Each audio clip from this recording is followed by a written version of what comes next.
So now, ladies and gentlemen, live and in colour, it's Mr. Wayne Lovejuice.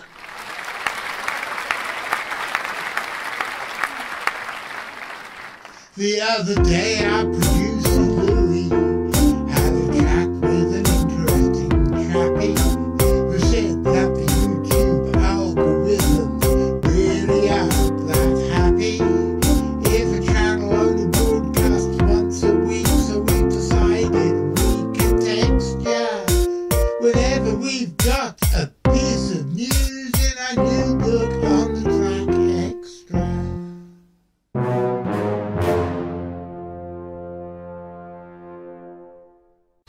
And now, ladies and gentlemen, we've got two old friends come to visit us in the studio today.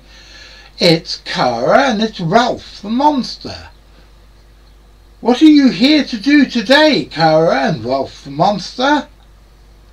So Ralph, what's coming up? Book review.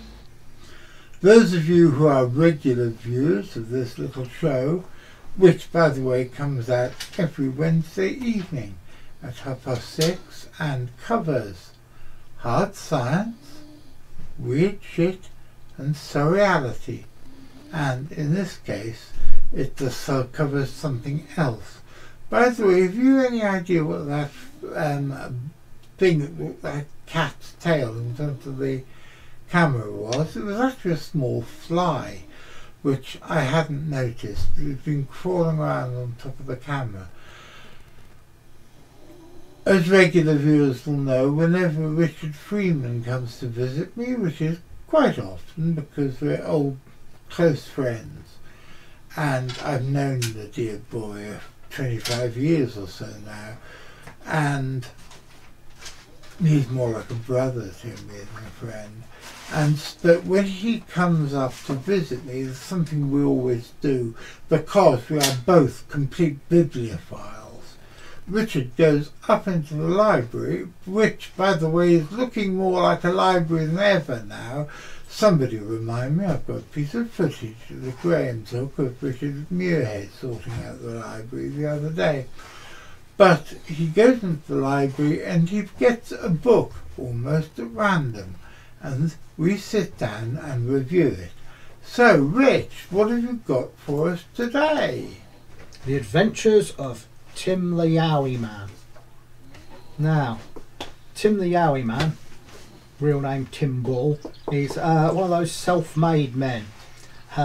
He sort of created this persona of Tim the Yowie Man himself. After seeing a yowie on an Australian mountain, he saw it from the back, walking away from him, and watched it for a good while and became fascinated with these things.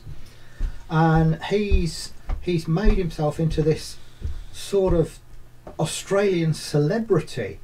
I'm trying to think of an analogue for him. He's a sort of well, he's almost like one of those famous internet people, but before the internet was around.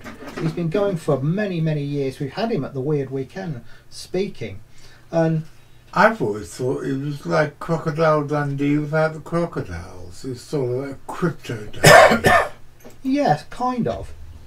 Well, in this book, he's written several books now, but this was his first, and it covers all his adventures, and he goes throughout Australia looking for things like the yowie, mysterious big cats, bunyips, Tasmanian wolves, and also he goes abroad looking for things like the Loch Ness Monster and the Sasquatch and the Hawaiian lava tube pig monster, but also paranormal things as well. He goes looking at haunted houses and haunted shipwrecks and things like that, and it's just a record of his various adventures. It's not anything in depth. There are no great theories in here or explanations. It's just Tim going around the outback and occasionally going abroad looking for ghosts, monsters and other things, and having a whole lot of fun. Richard, It's been a long time since I read that book. Please refresh my memory. What's the Hawaiian lava tube pig monster? Well, the lava tubes are these caves in Hawaii created by lava cooling and bubbling and leaving these big caves, and there's supposed to be a monstrous pig living in there, and he went looking for it, and they were probably just feral hogs, which you do get in Hawaii anyway, and he tells you when he thinks things are dodgy or he's being tricked or hoaxed or things like that. I vaguely remember, I can't remember if it was this book, or doesn't he go to Switzerland and end up in the middle of some... Yes, it's one of those folk rituals where they dress up as hairy wild men, and one of them grabs him and carries him off. But he doesn't think it's an actual real wild man, it's just a piece of folk ritual. But oddly, they may be distorted memories of when real hominids did live in Switzerland. Yeah, I was going to say that, because I don't know, are there any Woodworth or wild man accounts from Switzerland and Austria? I'll be very surprised if there wasn't. Yeah, I don't know. I've got no idea whatsoever, but it's interesting that there is a folk custom of dressing up as these wild men and rushing through the streets, abducting Australian adventurers. This is actually a good time now. A few weeks ago, Rex Gilroy died, and although I was quite fond of him, I know his reputation is very tarnished, and that a lot of his researches were not what they should be.